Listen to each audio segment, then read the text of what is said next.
So this video is to do with my test taking experience in CAT 2021, where I managed to score 99.98 percentile. I'll be going through my strategy in this video. Also, we'll be looking at the key takeaways for you people and what best you should adopt while taking this exam. The key message, or rather the key aspect which I tell all my students is this: you need to take it in a stress-free manner. The moment stress creeps in, you start panicking, your test is going to go downhill, right? So my test taking has always been that, right, to take in a stress-free manner. It's not about doing your best and making sure that every question you're going to maximize in terms of, or rather minimize the time. That is going to be difficult. There will be questions you get stuck. There will be questions where you are really quick. It is going to be a mixed bag. It's not about how do you ensure that you don't get stuck. It is more about after getting stuck, how do you bounce back from that, right? So that is the CAT exam for you. For that, you've got to adopt a stress-free approach. Okay, so very briefly, let's look at the CAT 2021 format, right, which was there. Starting with VARC, the first section, for 40 minutes there were 24 questions, 4 RCs with 4 questions each, and 8 non-RC questions. It was a mix of summary, 3 summary questions, 3 parajumbles, and 2 odd one outs, right? So those were the 8 non-RC questions. On the DILR front, there were a total of 20 questions. 2 of them were 4-question cases and 2 6-question cases. So a total of 4 cases over here. And on the quant front, there were a total of 22 questions, a mix across, from arithmetic, algebra, numbers, and so on. The major module being arithmetic, right? About half the paper was from arithmetic. Now, all put together, the total of 66 questions. Correct was +3. Negative of 1 mark was the penalty for non-MCQ questions. And for non-MCQ questions, that is, type in the answer, there was no penalty for wrong answers. Very quickly, my scorecard itself, right? So the CAT 2021 scorecard was this. This was my split across the 3 sections. So verbal ability is something which I don't teach. That's not my forte, that's not my strength, but it's not a huge weakness either, right? So it's not about you not being good at something. It's about you understanding what you're not good at and how you need to work on it, and what best strategy can you adopt to still get a good percentile. DILR and Quant are the sections which I teach, so therefore naturally I'm good at that. Nevertheless, you need to understand the strategy I've adopted, and you can probably take certain aspects of it, right? You should not be ideally attempting the same way as I do unless you are at that level in terms of preparation. In case you aren't, right, you should be looking to take aspects of it which you can build into your whole prep. The key element and aspect, once again, is to have a stress-free way of, taking the test in a very stress-free manner. Okay. Now, VARC, right, the strategy. Now, VARC is not my strength, right? So I've explained that. I need to explain further detail. I've never read a novel in full, right? So I'm not a big reader. I read the news. I don't read long articles or tough ones, right? So I don't read opinions or editorials. It's general news items. So therefore, I'm not a quick reader. The weakness is that I don't have reading speed. But the strength over there is I focus a lot. Although I'm slow at reading, I understand whatever I'm reading clearly, and then I look to answer, right? So therefore, first understand your strengths or weaknesses. Even in a weakness, you can find a strength, right? So in my weakness of reading slowly, the strength is to understand them well, right? So therefore, what I do is I start with non-RCs, right, in the exam. In the sense, I typically start with one summary. Because a summary is just one paragraph, it's easy to quickly read and focus and get a hang of that. All the more because this is the first section, and when the test starts, there's generally some announcement which happens in the centers, right? So there would be some person who would be announcing, saying that, okay, all of you please hit the start button, start your test right now, the test has started, please focus, and all of that. With that bit or a little bit of commotion might be around you with students who are like, panicky mode. I won't be able to focus too much on a full RC, reading comprehension passage. So therefore, what I do is I start with a summary, because it's just one paragraph and I have to summarize it. Then I can start, if at all I make a mistake, it's just one question. instead of a reading comprehension passage. What is the point in taking that and I don't understand and get 4 questions wrong? So I start with that. And also what I do is I understand, I assess the difficulty level, right? So I get a sense of how tough it was or how easy it is. If it's generally on the easier side, I would want to come back and complete all of them, right? After I do some reading comprehension passages, I'd want to come back to it. Now, given that my reading speed is slow, I won't be able to complete the verbal paper. I've never done that, and my aim is not to do it either, right? So I'll have to pick and choose the RC passages. So I choose the RC passages, the reading comprehension passages, whichever I'm familiar with, whichever I'm confident about, and I know that on a best case scenario, I do 3 reading comprehension passages, which I typically do. So there's one I'm definitely not going to do, right? So if at all I come across something which I'm not familiar with, I just don't take it up, right? So accuracy versus speed, right? So this is a takeaway for you people. Now, always focus on accuracy over speed, right? A lot of people will say, CAT is an exam where you got to be fast, you got to be quick. Yes, but not at the expense of accuracy. So if you're slow, that's fine. If you're slow and accurate, then you can get a percentile like mine. So therefore, focus on that. Pick and choose your RCs. Now here you have a 99.98 percentiler who has never completed the verbal section, right? And I can't complete it either. That's fine. Accept it and look at the positives. The accuracy can be high then. Yeah. And also the type in the answer questions. I've seen a lot of people attempting that because you don't get negative marks there. I agree on the odd one out because the chance of you getting it right is still high, right? There are 5 options, 1 out of 5 probability is in favor, right? With regards to a negative mark, you don't have it over there. But when it comes to a para-jumble or jumble paragraph, you have 4 sentences, you have to arrange them. There are 4 factorial 24 ways in which you can answer, and one of them is correct. Now, there's a lot of scope for you to get it wrong. But so people who argue saying that, where the argument is that, there is no negative mark, you need to understand the other aspect to it. You're losing time, right? So time is precious in this exam. Don't waste time on areas where you're not strong in simply because there are no negative marks over there. Now, on to my own test taking, right? So how it went. So as I said, I started off with a summary. I also did an odd one out and I got both the questions correct. I took about 4 minutes and I found them to be slightly on the doable front for me, right, personally. So I found it slightly easier. So therefore I decided, okay, I'll have to come back to these later, right? So let me quickly look at the reading comprehension passages. The first passage which was there for me was this, right? So something to do with unconscious, and this was abstract. And clearly I'm not a big reader and I'm not going to complete the paper. So I decided, okay, I'm not going to do this. This is one of the best decisions which I made during the test. So I don't think I would have had a good accuracy. I would have taken a lot of time as well in this particular passage. So I skipped it altogether, right? 4 unattempted questions here. And I went for the next one. And that was to do with nano robots, right? So nano robots where there was something on X-Men given over there. I, of course, watched the movie series. So I was familiar, but I still took 10 minutes, right? 10 minutes, I attempted 4 questions, got all of them correct, and I got 12 marks over here.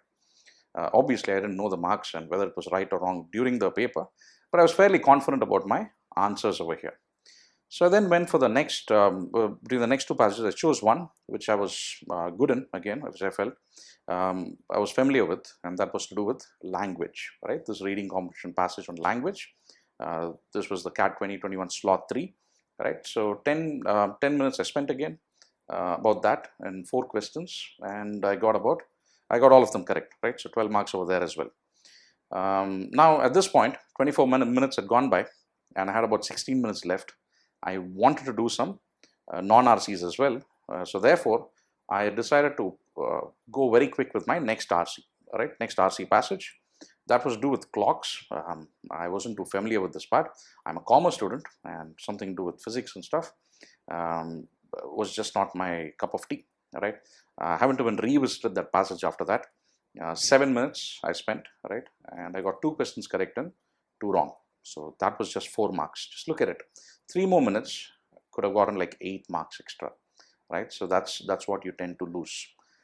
So this was on the flip side. I probably should have been a little more patient over here, which I simply wasn't then.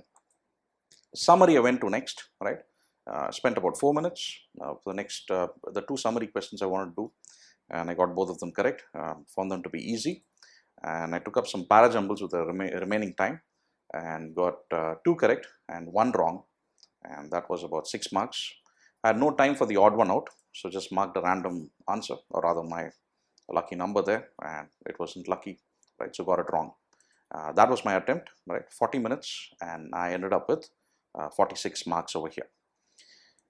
Next was DILR, right? So in DILR, this is my strong suit. I teach students on this. I set cases, I make mock tests, so therefore I better score well over here, right? So I typically try and solve about 3 cases, right? So it's a doable paper. I might go for the 4th one, in a paper which has 4 cases. Now, despite all of this, I look to start with an easy case. I don't take up the 6 question cases because I'm just completing the verbal section and I'm moving to DILR. I want to start on a positive note. So therefore, I start with the easiest case. Typically is going to be a 4 question case on a paper like this. So I saw that the bar graph was the easiest and I started with that, and I moved on a positive note, and we'll come to that soon. The strategy for a paper like this, right, you need to make sure that every clue is clearly understood and you utilize it really well. You've got to form the right table structures, and you've got to be patient while reading, understanding the case and the clues and interpreting them properly, right? You've got to be patient. You can't be rushing through. Once again, and the accuracy was the speed for all of you, you need to understand that there will be idle time. By idle time, I mean you're not reading something, or you're getting stuck in something, you're misreading a clue, and therefore about 5 minutes was spent. It's normal, it's natural, everybody goes through that. Even at the highest of percentile levels, it happens. You'll spend time on questions where you get it wrong. Yes, that's fine. So what you should stop doing is it starting to eat your head up, that, oh, I spent about 5 minutes, it's gone waste, what's going to happen now? What about my future? Will I get into a good college? Look around and, like, there are about 7-8 people who are confidently writing, you think, and they are also going through similar stress, right? So don't do that. It's as I said again, this question is about not about how not to get stuck. This exam is about how to bounce back after you get stuck, right? So last thing over here is leave a case halfway if needed. If you started a case, somewhere you realize that you've gone wrong, just not in the mood for it, it's okay, let go of it and move to a case which you're more comfortable with. Idle time is perfectly fine. Everybody has it in this paper. Once again, you can't be adopting my approach because I'm on the other side of things. So for you to have a good and a respectable score, you can look at some of our other videos on how students should take the test, right? So that we have put up, right? Some live videos on how we have taken this to a test along with the students, the way they have to take it, not the way I take it. On to now my own test experience, right? Here I decided, as I said, to start with a case which I'm really familiar with and I know I can do it quickly. I still took 8 minutes. I know of a lot of people who did it in record time.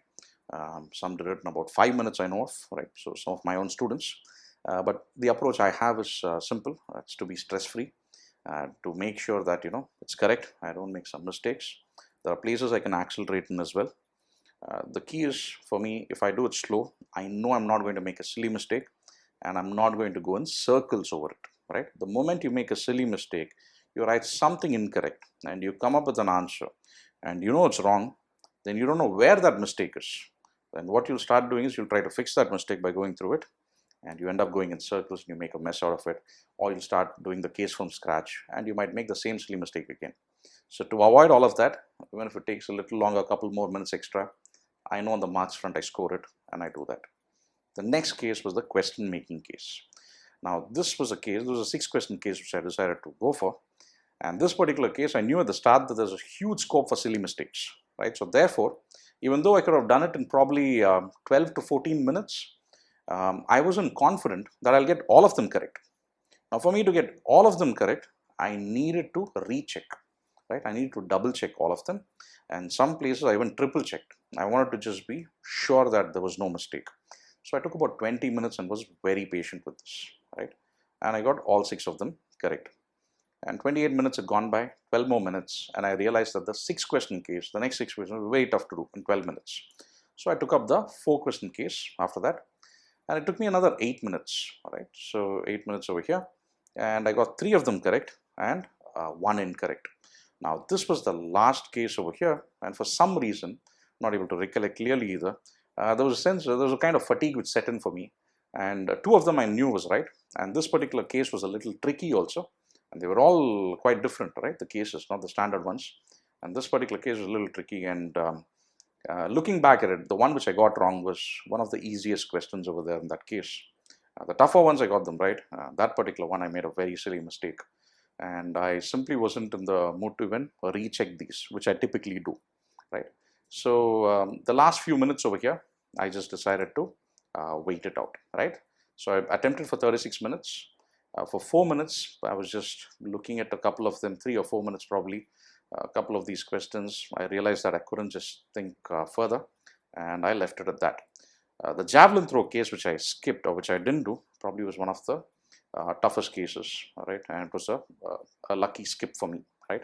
I could have well have chosen this as well over the question making, but this was a good decision I had made during the test, and probably a little bit of luck on that front, you could say, yeah. And yeah, so 4 minutes, the last 4 minutes wasn't much, 3 to 4 minutes. I didn't do much on this front. Now, the key takeaway over here was 38 marks, right? And this was a 99.95 percentile. The 100th could have been there probably if this question would have been correct, right? If this question would have been correct, which simply meant you get a 100th percentile in this particular section by doing 3 cases, right? The 1 6 question and 2 4 questions, and not the other 6 questions. 14 out of 20, and that could get you to that. And most of you, you know that you don't need to score at that level. You don't need to get the 100th percentile to get into even the best college, right? You can just do 2 of them properly, right? So that's the key. The bigger thing over here is to, minimize this wrong, right? Incorrects to a level which is like very, very low, right? So that it boosts your score. Now on to Quant, right? Quant is my favorite section, of course, DILR as well, so it's a mix of both. But Quant more so because I've had it since school, right? Math, and despite being a commerce student, I was good in math. This is my strong suit, right? I look to solve as many questions as I can. Now here there is a big weakness for me, which is wherein I fall in love with questions. Like I teach these and I see it, I know the concept, I want to do it. There are some questions where I can do very quickly, and I should be ideally focusing on those first. But somewhere the kind of a bias or wanting to do a question because I know the approach kicks in, and I end up doing it sequentially, right? So ideally, you should be using the question paper view to solve it. Mental math will be helpful, and that is something which helps me a lot. Avoid using the calculator because it's just a time-consuming process. Now the strategy over here, 6-8-8 is what I advise my students to adopt, right? First 10 minutes, take a look at the first 6 questions and pick and choose the ones you want. The next 15 minutes for the next 8, and last 15 minutes for the last 8. Total of 22 questions over here. More on this in another video which we have put up, right, on how a student should take the test, right? We've taken it along with the class at your speed, not my speed, right? Next, area-wise, focus on questions. That can also help you, right? Those of you who are really good in quant, you can probably try this out, wherein you take up all the arithmetic questions at one go, right? This is, once again, for the people who are already at a 99 percentile plus, right? You take up all the arithmetic questions at one go, back to back, because you're in that particular mind frame. Think about it. Instead of taking an arithmetic question, right, something to do with the ratios and time and speed, and then you move to geometry, and then you go to quadratic equations, and then you come back to arithmetic, you're shifting across areas. How about just arithmetic back to back to back, wherein a lot of these arithmetic questions you can solve using ratios or percentages, and then you go in for algebra one after the other. That could help you as well, provided you practice well, right, with the strategy. Lastly, once again, accuracy versus speed. As much as people would love to hear from me that go for speed.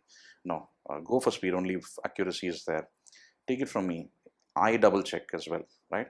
I recheck, I check the question if I've answered it correctly before I move to the next. I look at the question and make sure that I'm answering what the question has asked me to find. There'll be questions where they'll ask you, what is the speed of Mary? I can't be answering the speed of John, right? I might have taken John's speed as the variable. I have to look at the question once to Be clear that that's what I'm answering. Be patient. Again, people mess up the section because of stress. Right? Again, for a stress-free approach, watch our other videos on test taking front. Now, how was my quant paper? This was what it was, right? I ended up doing in a sequential manner, as I said, right? There's a general bias which is there for me, like the questions, want to do. But in this particular paper, a couple of inequalities, I was just not in the mood for it, right? These were modulus questions. I saw them, I marked them for review. I wanted to come back to it later if time was still there, all right? So I just wanted to go on a flow with, there was a lot of arithmetic, right? Was continuing on that front. And somewhere, I think when I've completed this question on parallelogram, right? This was one with a lot of square root, and this was a little time-consuming question for me, the 14th one. When I completed that, I realized that, there was about 6 to 7 minutes left, right? Not much, or less than that even. So which is when I decided, okay, I'm going to just do questions which are going to be really short. The logarithm was really short. I quickly took it up and did it. Then I saw percentages I can still do, right? So let me take that up and do it. And then the rest of it I just went through, and the PNC would have taken a bit of time. Geometry, not a good one to take up unless it's a very simple one towards the end. This one wasn't too difficult, but given the time constraints, the indices was a single line question and functions as well. Took those two up and wrapped it up. The key thing again for you over here is it was a total of 16 attempts, but none of them were wrong, right? I was doing it a little slow. Could I have done it faster? Could I have targeted the 100th percentile? Probably, but it doesn't matter, right? End of the day, what's important for you is to take it in a stress-free manner, right? And the learning for me was take it stress-free, and yes, what I speak about works out to be true, right? 99.96 percentile and doing it at not a leisurely pace, a comfortable pace, right? It's still a very, very good percentile. So the overall percentile was 99.98, right? So that was higher than my individual sections given the consistency. The marks were scaled down and up, right, depending on the section. VARC was the easiest in slot 3, right? So the marks got scaled down, and DILR was one of the toughest, right? It wasn't just scaled up, it was scaled up in a massive manner, right? From 38, went up to 45.32, plus 7.32. And Quant over here also got scaled up because it was on the tougher side. Total marks was also scaled up again because this paper was relatively, I suppose, the slot 3 was tougher, right, than the rest. So that was my test taking experience. I hope you people understood. Again, the key message is this: take the exam in a stress-free manner for you to bring in your best.